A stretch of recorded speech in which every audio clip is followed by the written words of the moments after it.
ओम साई राम, जय साई राम। मैं साई श्रुति।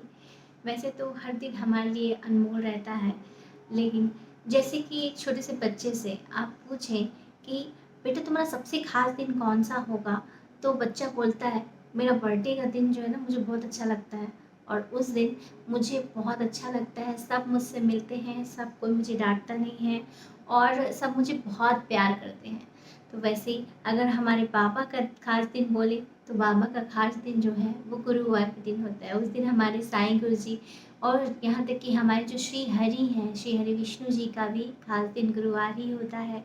तो उस दिन हमारे पापा बहुत प्रसन्नचित्त रहते हैं, वो गुरुवार का दिन बहुत खास रहता है। इसलिए उस दिन ऐसा तो होना चाहिए कि हमारे घर में जो भोजन बनता है वह सारा का सारा भोजन एक प्रसाद के रूप में किस तरह परिवर्तित हो, यह हमें जानना चाहिए।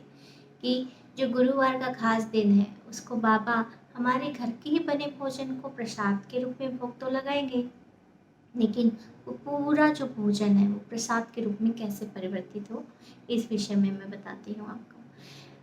होता ये है कि जब भी मैं अपने घर में जब खाना बनाती हूँ, तो मैं जब भी ऐसा रहता नहीं, देखिए बच्चों वाला घर है, सारी चीज़ें हैं, कोशिश तो ये रहती है कि सबसे पहले जो भगवान जी को मैं भोग लगाऊँ। लेकिन जो भी थाली पहले निकलती है या अगर पहले निकल भी नहीं पाई, तो बाद में भी जो मेरी थाली रहती है, मैंने बाबा को कमिटमेंट किया है कि साईं गुरु जी जो मैं खाने से पहले आपको ज़रूर भोग लगाऊँगी अपनी थाली से। लेकिन ये होता है कि जब मैं ही क्योंकि परसती हूँ, तो मेरे हस्बैंड की थाली रहती है, तो मैं पहले सबसे पहले पापा को जाके उनसे भोग लगा लेती हूँ। और कभी ऐसी जल्दी-जल्दी में वैसी परिस्थिति हो जाती है, तो मैं अपनी थाली से भोग लगाती हूँ। और हाँ, सबसे पहले एक काम ये भी करती हूँ, ये रूटीन है हमारा कि रात में हो चाहे दिन में हो, दोपहर में हो, दोपहर में ऊपर में जो हमारे कौवा है, चिड़िया है, बहुत सारे आते हैं, तो उन सारी चीज़ों के लिए बाकायदा जो है भोजन रखा जाता है और वो आते हैं। और ये आज से नहीं, जब से पिछले 5-6 सालों से मैं ऐसा करते जा रही हूँ। और बहुत सारे कौवे आते हैं, बहुत सारी चिड़िया आती हैं और बहुत सारे मैना के भी जोड़े आते हैं। तो तो यहाँ पे मैं आपको बता रही हूँ कि आप लोग कम से कम ये काम तो नियमित करें, लेकिन इसके साथ-साथ हम क्योंकि यहाँ विशेष गुरुवार की बात कर रहे हैं, गुरुवार में जब आपको पूरा भोग मान लीजिए आपने खाना बना लिया, बनाने के बाद आपको एक चुटकी जो उदी है, बाबा की विभूति जो मिलती है एकदम बहुत थोड़ी-सी, क्योंकि वो बहुत अनमोल रहती है, उसके लिए वो शिरडी में मिलती है। और शिरडी ठीक है, जो पास में रहते हैं वो तो चले जाते हैं, लेकिन जो दूर है उनके लिए शिरडी जाना और वो उदी कितनी महत्वपूर्ण है, वो एक साईं भक्त ही बता सकता है। और पॉसिबल भी नहीं है कि जो बहुत दूर बैठे हों और शिरडी हमेशा जा पाएँ। तो वो बाबा की जो उदी है, तो हर गुरुवार हमेशा ना डाल पाएँ, तो हर गुरुवार जो है थोड़ी-सी उदी जो है आप अपने जो भोजन है उसमें डालिए, और वो आपके जीवन में और आपके परिवार के जीवन में सुख समृद्धि, स्वास्थ्य और आरोग्यता प्रदान करेगा, इस विश्वास के साथ। और वो सारा का सारा जो भोजन है, वो उसमें फिर वो ही महत्ता आ जाएगी, वो ही गुण हो जाएँगे, जो कि हमारे साईं भंडारे शिरडी में जो साईं भंडारा होता है या और भी जहाँ पे भंडारे होते हैं, तो उसमें जो क्वालिटी रहती है, उसमें जो पॉजिटिव गुण रहते हैं, वो सारे के सारे हमारे गुरुवार के भोजन के में भी आत्मसात हो जाएँगे, उसमें भी वो सारे गुण आ जाएँगे। तो हमको यही करना चाहिए। हम जब गुरुवार क्योंकि खास होता है और हमारे बाबा, हमारे बच्चा बाबा बोले या हमारे प्यारे बाबा बोले या हमारे साईं गुरु जी बोले, वो उनका विशेष दिन होता है, उस दिन वो बहुत खुश होते हैं। आप जो प्यार से बनाएँगे वो खा लेंगे। आप तो बाबा ऐसे हैं, आप अगर सूखी रोटी और प्याज भी रख देंगे ना और बोलेंगे ना कि बाबा यही है आप ये खा लो, या मैं ये बनाई नहीं आप ये खा लो, तो बाबा तो ऐसे हैं कि वो आपका प्यार देखेंगे, आपकी श्रद्धा देखेंगे और जो आप प्यार से खिलाएँगे वो सारी की सारी चीज़ें वो खा लेंगे। अपने को ध्यान क्या रखना चाहिए?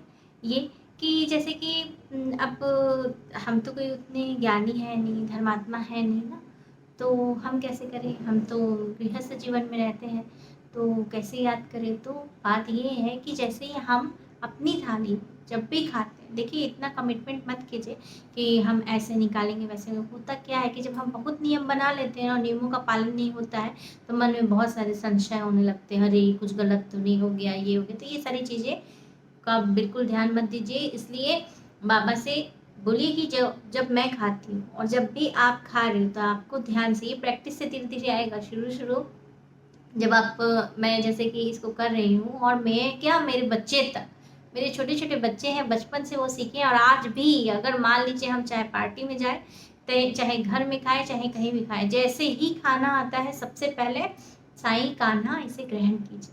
ये जो है, अगर पार्टी में है, आप पार्टी में है तो हम सबके सामने नहीं कह सकते, तो वो हम मन ही मन कह देते हैं कि साईं कान्हा इसे ग्रहण कीजिए। और अगर घर में है तो घर में तो मैं बाकायदा थाली लेके साईं कान्हा के पास जाती हूँ और उनको खिलाती हूँ अपने हाथों से, जो जो भी सब्जी रहती है। और बाकायदा ऐसा नहीं कि सीधे ऐसे ले गए और खिला दिए, ऐसा नहीं है। रोटी के साथ सब्जी, अगर 2 सब्जी है तो दोनों सब्जी का टेस्ट अलग अलग, आप एक साथ खाएंगे क्या? सब सब्जी नहीं खाएंगे ना। तो वैसे ही दाल के साथ रोटी का अलग, चावल सब्जी ऐसे करके थोड़ा थोड़ा सा लेना है, और एक कौर ऐसे मुंह में, जैसे एक बच्चे को खिलाते हैं वैसे ही हमको हमारी साईं कान्हा को खिलाना है। यानी मैं, क्योंकि साईं और कान्हा, मैं बोली ना जब मेरे बाबा आए थे, बहुत लंबी स्टोरी है, बहुत सारी स्टोरी है, मुझे बहुत सारी चीज़ें आप लोगों को बतानी है कि जब मेरे बाबा आए तो कैसे कैसे मेरी लाइफ में सब अच्छा होते गया, और कैसे मेरे जीवन में कान्हा जी का प्रवेश हुआ, और कैसे एक आलसी लड़की जो है वो भक्ति में आ गई। और अब तो बाबा के सिवाय कुछ सोचता ही नहीं है, क्योंकि ये मालूम है, पता चल गया है। आज का टॉपिक दूसरा था कि गुरुवार के दिन हम कैसे पूरे भोजन को भोग लगाएं और भोजन को प्रसादी बनाएं। तो आप इस चीज़ को जान लीजिए कि जिस दिन भी गुरुवार हो, आप बाबा का जो है ये कोशिश कीजिए कि सबसे पहले जो भी चिड़िया हो, नहीं तो कौवा हो, कुत्ता हो, जो भी आपको दिखता है, गाय हो, थोड़ा सा भोजन उसके लिए अलग से निकाल दीजिए, कोई दिक्कत नहीं है। जब कभी भी दें, जरूरी नहीं कि तुरंत निकालना है, तुरंत देना है। अरे आपके आसपास नहीं है, रात में समय मिलता है, आप उनके नाम से निकाल दीजिए, रात में जाके कहीं ले जाके रख दीजिए, दिन में मिलता है दिन में रख दीजिए। लेकिन कोशिश कीजिए कि गुरुवार के दिन एटलीस्ट आप उसको लगा सकें और भोग लगा सकें। और थोड़ी सी उदी अगर आपके पास हो तो बाबा की उदी सारे भोजन में या दाल में, किसी भी चीज़ में थोड़ी सी डाल दें, तो जिससे वह पूरा जो भोजन है वो प्रसाद बन जाएगा। और प्रसाद बनने के बाद उस भोजन में वो ही पोषक तत्व और वो ही पॉजिटिविटी आएगी, जैसे कि शिरडी के जो इतने महान विशाल भंडारे में है।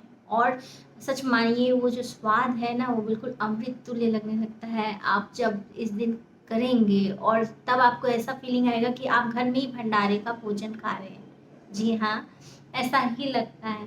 तो आप सभी ये सारी चीज़ें करके देखिए, और फिर नेक्स्ट टॉपिक किसी विषय में बात करते हैं। आपको अगर कोई दिक्कत हो तो बिल्कुल आप कमेंट्स करके आप मुझसे पूछ सकते हैं। और हाँ, मैं आपको ये बता दूँ कि जो साईं भक्ति चैनल है, मेन उद्देश्य उसका ये है कि बाबा की 2019 के बाद से जो मिरेकल्स होते जा रहे हैं जीवन में, बहुत सारे मिरेकल्स हुए हैं, जैसे शिवलिंग में मुखाकृति आना, बाबा की उदी आना, और भी बहुत सारी चीज़ें हैं। तो इनफैक्ट शिरडी साईं बाबा के दर्शन होना। तो मैं सारे के सारे जितने भी हैं, ये सारे अनुभव सिर्फ मेरे साथ ही ना रहें, इसलिए मैं सारे सारे साईं भक्तों को यह सारी अपने चैनल में उन्हीं की, बाबा की प्रेरणा से मिल के ही मैं डाल रही हूँ, क्योंकि मैं मानती हूँ जो मेरे जीवन में होता है वो बाबा की कृपा से होता है। और ये डाल के सारे जो नए साईं भक्त हैं, और जो पुराने साईं भक्त भी क्यों ना हो, लेकिन जो नए साईं भक्त को, साईं को ढूंढ रहे हैं, साईं को जानना चाहते हैं, उनके लिए ये सारी जो वीडियोस हैं बहुत उपयोगी होंगी। तो आपको अगर पसंद आए तो प्लीज़ सब्सक्राइब, लाइक, शेयर और कमेंट कीजिए, और सारे के सारे साईं भक्तों तक वो सारी वीडियो आप पहुँचाएँ। इन सारी वीडियो की बात नहीं करती मैं, वो सारी वीडियो आपको लॉन्ग वीडियो में मिल जाएंगी, जिसमें बाबा ने जो चमत्कार किए थे, जो लीलाएँ की हैं, उन सारी चीज़ों को मैंने वीडियो के रूप में बनाया है। ओम साई राम, जय साई राम।